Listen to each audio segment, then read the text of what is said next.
Welcome back to the Deviant Thinking podcast. I'm your host, Jennifer Thompson, and today and always we'll explore career advice that breaks the rules. And yes, folks, today is all about breaking the rules. I really wanted to jump in and talk about what I mean by breaking rules. I am always a little bit deviant and always thinking of ways to look at our world from a different perspective. Really, how do we innovate who we are, how we show up in this world, and break the conventional wisdom? That's how we move things forward. We're a little bit crazy, a little bit out there, and a little bit deviant. So when I say the rules, what do I mean by rules? Well, often these rules are the conventional wisdom that is shared with us. They're the limiting beliefs that are out there to help keep us safe. They may show up as ideas from your mom, your dad, your grandmother, your sister, your aunt, your uncle. And they show up in things like, well, you should do this, or you should look at this idea, or I heard Mary's doing something like this. Maybe you should look into it. Or maybe it's more of statements that are meant, again, to keep us safe. Like, you've got a really good job right now. Why would you want to try something different? Or maybe they're showing up in your own head, these limiting beliefs and limiting ideas. One of the limiting beliefs that shows up in my office regularly is the belief that if I have a job that I love, I'm going to have to take a pay cut. Holy smokes! Who thinks that's a good idea? And why? Why would we think that you have to take a pay cut to get a job that you love? Let's step back and examine this one just for a second, because I want to show you how ridiculous this assumption is. So the assumption is based around that if I get to do what I love to do, it's not going to be valued as much, right? Because I love to do it. Well, that's kind of a big bunch of bullcrap. If you're out there and you are working in a job that you love, more than likely you are showing up more engaged than ever. You are showing up excited to go to work. You are contributing your best skills to this role. You are doing some of the best work that you have ever done in your life, and you think you should earn less money for doing it? Whoa, that's a little bit crazy. If you've got everything aligned and things are firing on all cylinders, you should be compensated well because that company is getting a bargain for having someone like you who really shows up and is excited to go to work. So what's another one of these rules that show up all that often for me? Well, another rule that shows up is I've had a long career and I'm older and companies don't value me. I'm going to have a hard time getting a job. Well, that's a possibility. There is really, truly age discrimination that's out there. But I will tell you, I have clients that get great jobs every day who are over 55. And they do it because they assume that they can get a great job. They know they can contribute still. They know they have wisdom and talent to help people do great things.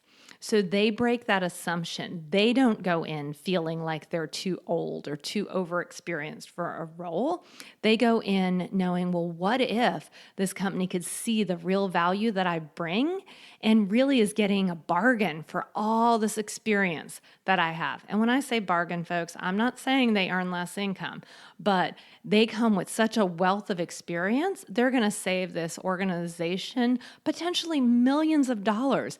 I'm not making mistakes because they bring that wisdom with them. So that is a great bargain. So how do we look at all of this? How do we look at the rules that we need to break? Well, one of the things we want to do is think about what questions should we ask? What questions should we ask about ourselves and our careers? And one of my favorite questions is what if? This is a fun exercise where we look at future forward. What if things were this way? What if I put together a podcast? What if I got a new job? What if I asked my boss for a raise? What if I looked at my current role and decided I wanted to do more?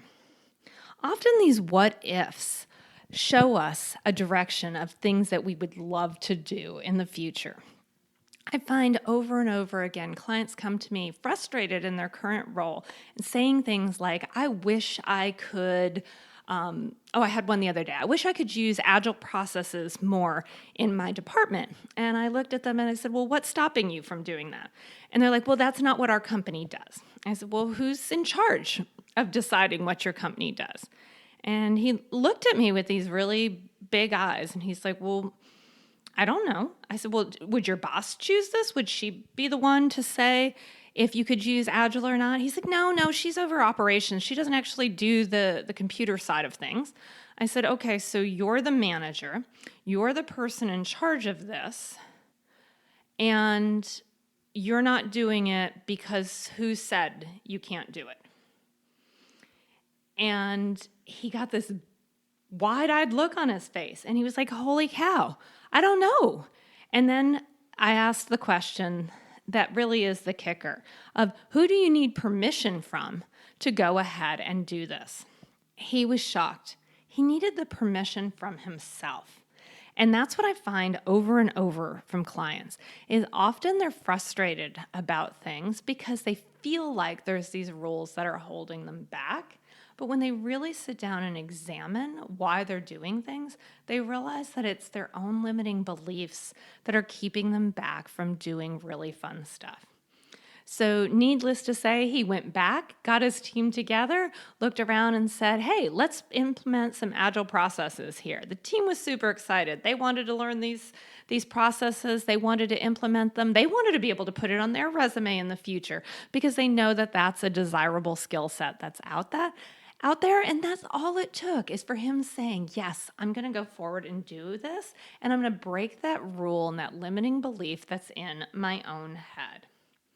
So asking those questions of what is it, what if, what would it take for me to be happy in my role? You know, another great example is I had a gentleman come to me who we looked at his values, and one of his big values was creativity.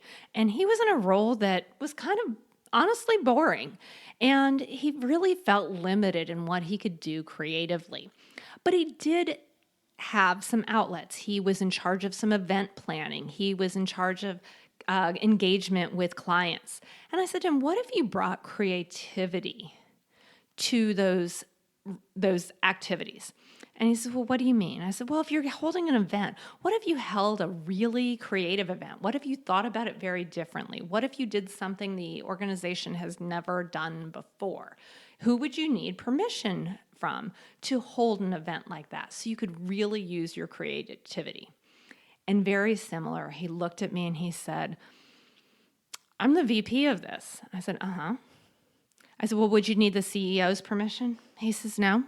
He says, I could make this decision. I was like, okay, so what's stopping you from making this decision? And he really genuinely just looked at me and said, me. I'm stopping me from making this decision because I assumed that's the way that we should do things.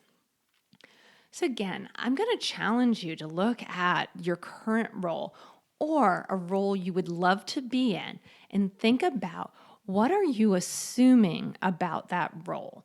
What questions do you have? What would you like to see happen? Why do you feel like maybe this is the time? Why do you feel like maybe now is your opportunity to move forward? What's stopping you? Are they real things that are stopping you, or are they made up things? Hint, most of them are made up. You know, some wisdom that often needs to be broke when I have a client come to me are things like, oh, to get that job, I need X degree. Okay, I appreciate that. I promise you right now, I have clients who have degrees in one field and work in an absolutely different field. They do not always 100% align. So the idea that you need a degree in computers to have a job in IT, you might as well throw that out the window. I actually see very few people who have degrees in IT who are IT professionals. I have people who are biologists, people who are chemistry majors, communication majors, business majors, engineers, all kinds of different things. But I actually see very few people with a degree in computer science that are IT professionals. So, okay, maybe that conventional wisdom can go out the window. You need to climb the corporate ladder first to get a great role. All right, well, what's the conventional wisdom in this, and is it true? Well, maybe one way to move up is to go from step by step up the ladder. But there's other ways to get there too. Maybe you go out on your own and start your own company and you move to the top of the ladder straight away. Maybe you get great mentors. Maybe you move from organization to organization. Maybe you choose not to go up the corporate ladder and really learn a wide variety of different skills. I have a lot of clients who consider themselves multi-potentialites. They like to learn a lot of different things. And I find that they're just as happy moving from the IT world to communications and marketing over to HR. So they can really get that breadth of experience, and that's what excites them. So moving up the corporate ladder might be one way to get where you want, but it might not be as well. So that might be some conventional wisdom that needs to go out the window. Some other pieces of conventional wisdom. Being too young or too old for a role, or too experienced or too inexperienced. And trying to guess that, especially from a job description, I think is really wrong. I was having a great conversation with someone this week about job descriptions. And there's the theory out there that if there is a job description out there, in general, if men find that they have 6 of the qualifications, they will apply for the job. And if women feel like they need to have all 10 to apply for the job. So that's one of the assumptions that's there. But kind of along with that is when you look at those qualifications, well, you might have 6 of them, but you really don't know what's most important in that organization. So maybe you have 1. Maybe the experience is you have 10 years of sales experience and that matches, but you're in a completely different industry. But darn it, you were the top salesperson in the industry that you were in. You're absolutely innovative in the way that you approach things. There's going to be a learning curve for sure for you to learn this new industry, but they need to have somebody who can hit the ground running with knowing how to conduct sales meetings. So even if you have 1 qualification, you might be the best qualified person. So believing that you have limitations in your abilities or reading into a job application a little too much is definitely some conventional wisdom that needs to go out the window. I'd say go ahead and apply. Oh, another piece of conventional wisdom. Before I do that, I need to learn this first. Okay, well, I appreciate that. You want to have everything all buttoned up. Well, we all learn in our jobs. So if you really want to learn that, maybe you take that job and you learn it right in that role. Other ones might be even as simple things as you must have a plan. Well, a plan is a helpful thing, but getting too tied to it and assuming that it has to go exactly according to plan might be conventional wisdom that you need to break. I see way too many people write down that plan, have things going, and an amazing opportunity show up in their lap. And they kind of look down at their plan and go, oh, that's not on the plan, can't do that. And I just want to jump up and down and scream and say, this opportunity was presented to you. Get out there and try it. Maybe that's actually where you need to be heading. So I want you to think about all of these rules and think about what are those ones that are limiting what you can accomplish. How can you rethink those rules? And what's the impact of having some of these limiting beliefs? Again, if you have a belief that you're too old or too young to do a role, what's the impact of that? Well, it might be I'm not applying to a role. Well, what's the impact of that? Well, I'm sitting at home waiting for something to fall in my lap. Well, what's the impact of that? I'm not earning an income. Well, what's an impact of that? I'm starting to actually lose confidence in myself. So huge impact. So you want to think about the beliefs that you have. Are they valid or not? And then what's the impact of having those beliefs? The other thing that I want you to think about too is when you're breaking rules, you're going to make people uncomfortable. That's why those rules are there. People love rules. It keeps them safe. It makes them feel like they're doing what they're supposed to be doing. And they aren't going to be comfortable as you break the rules. So expect sabotage. And I really genuinely mean that.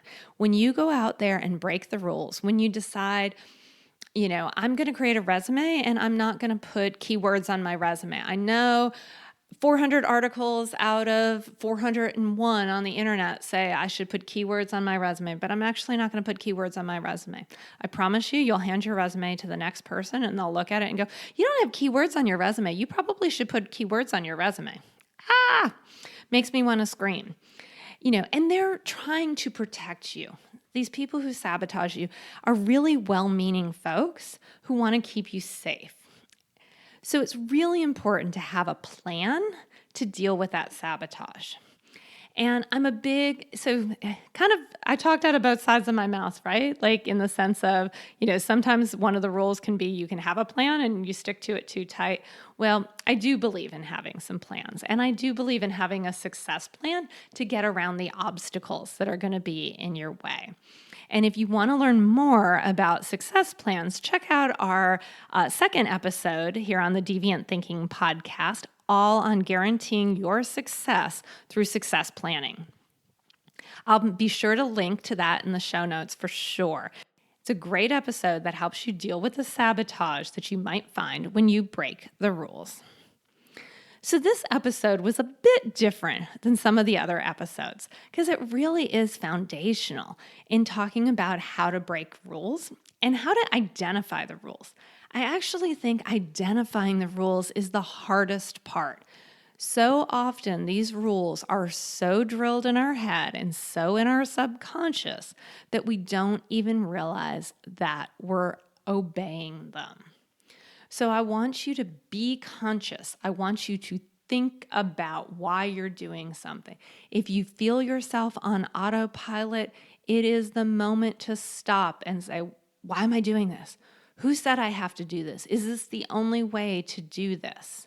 And if the answer is, I can do it differently than this, try it.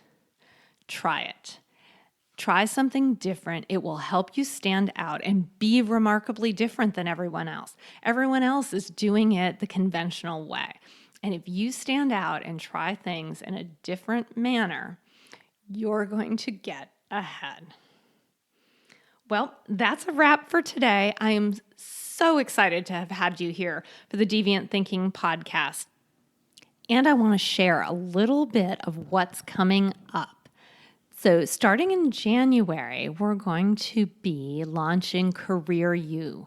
It is a rule-breaking course on going from frustrated to flourishing in your career.